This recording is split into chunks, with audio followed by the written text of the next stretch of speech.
នៅក្នុងការដែលយើងគ្រប់គ្រងខ្លួនឯងហ្នឹង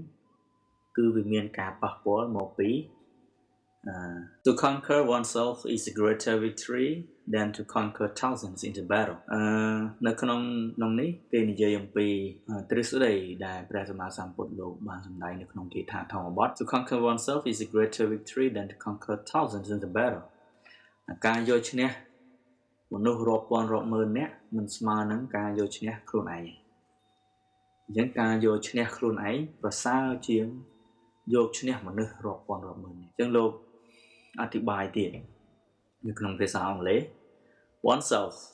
ខ្លួនឯង that is our individual self មានន័យថាគឺជា individual self គឺខ្លួនឯងមិនមែនអ្នកដទៃ is the subject of our awareness គឺជាប្រធានបទមួយដែលនិយាយអំពីការដឹង awareness ការដឹងការស្គាល់ការយល់ intention and action ការដឹងហើយនឹងចេតនាឬក៏អារម្មណ៍មួយទៀតគឺ action កាយវិការ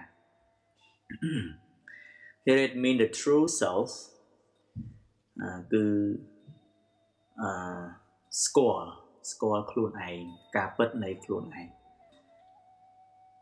But our individual self is always influenced by our desire and attachments, making the self extremely difficult to control. ចឹងនៅក្នុងការដែលយើងគ្រប់គ្រងខ្លួនឯងហ្នឹងគឺវាមានការប៉ះពាល់មកពីdesire គឺសេចក្តីច្រណែនការលោភលន់អីជាដើម attachments making the self extremely គឺវិបត្តិទាំងឡាយដែលគេហៅថាសេចក្តីលោភលន់ការចំណែនឈ្នានីសហ្នឹងគឺវាតែងតែរារាំងយើងពិបាកក្នុងការគ្រប់គ្រងចិត្តឬក៏អារម្មណ៍របស់ខ្លួនឯងអញ្ចឹងនេះគឺជាបញ្ហានេះហើយដែលព្រះសម្មាសម្ពុទ្ធលោកសម្ដែងថាការយកឈ្នះខ្លួនឯងគឺពិបាកជាងយកឈ្នះមនុស្សរាប់ពាន់រាប់ម៉ឺននាក់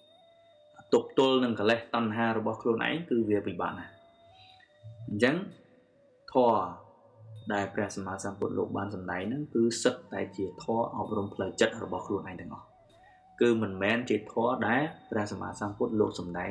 ទៅកាន់អ្នកណាទេគឺឲ្យខ្លួនឯងហ្នឹងយល់គឺជាធម៌ដាស់តឿន